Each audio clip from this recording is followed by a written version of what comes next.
Political culture and participation. What is our political culture? Well, these are the shared values and beliefs that we as Americans hold dear and that help to unify us as a nation. Now, values and beliefs are somewhat different. Values are things that you find that are good. Beliefs are things that you find are truthful.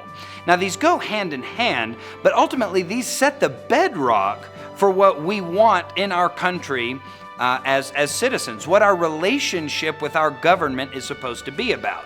Now, you might be thinking, well, I have no idea what our political culture is, but I want you to think for a moment. What makes America great? Our individual liberty, our equality under law, our celebration and protection of private property.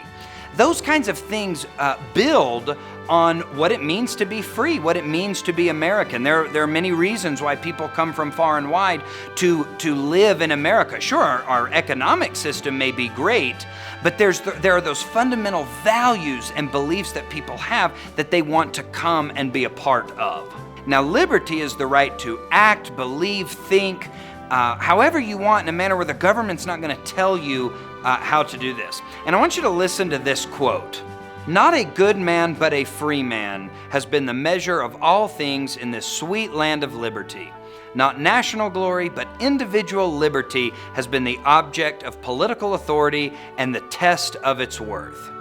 Now, in our capitalist system, liberty is most protected because for the most part, you can buy what you want, sell what you want, trade however you want, and the government largely stays off your back. This is promoting what we call economic liberty, and it's the bedrock of what builds up our free society. It doesn't mean we aren't without our share of problems in the country. After all, Thomas Jefferson's equality certainly didn't count for every human being in the country. We've had to fight for that better and more perfect vision of what equality is. But I want to talk about that too, because a lot of times we look at equality of opportunity and equality of result. And equality of opportunity really is about the idea of removing any of these artificial barriers that would allow people to grow and thrive freely in the country. Whereas opportunity of result looks at a situation and says, hey, if we all are equal, perhaps we should work to decrease the income gap. Or if that guy over there is making a lot of money and I'm not, maybe we should have our results more match or more be identical. As you can probably guess, this is a spot of controversy, and a lot of good debate is had on the proper role of government in assigning an equality of opportunity doctrine, if you will, or do we want to be based on equality of result and everybody kind of gets the same thing whether you work hard or don't work hard. Continue reading as you find out the differences in these two ideas and what is true and fair equality.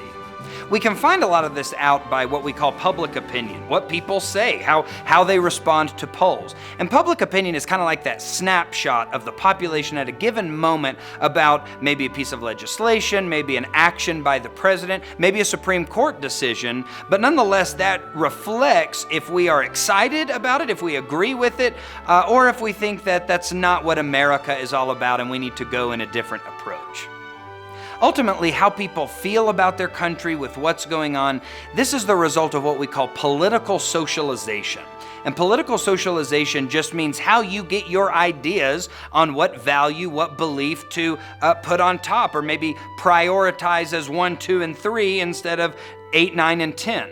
Now, the agents of this political socialization are immense. Your family, your church, school help build these ideas. The region that you grew up in the country is going to change your idea of how you think the country should move forward versus somebody who went to a different school, lived in a different part of the region, had a different family structure than you.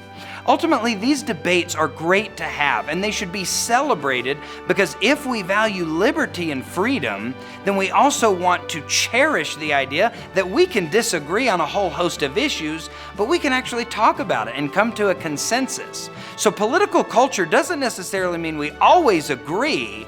It means that if we disagree, we can come to the table, we can talk about it, and we can see what's best for America moving forward.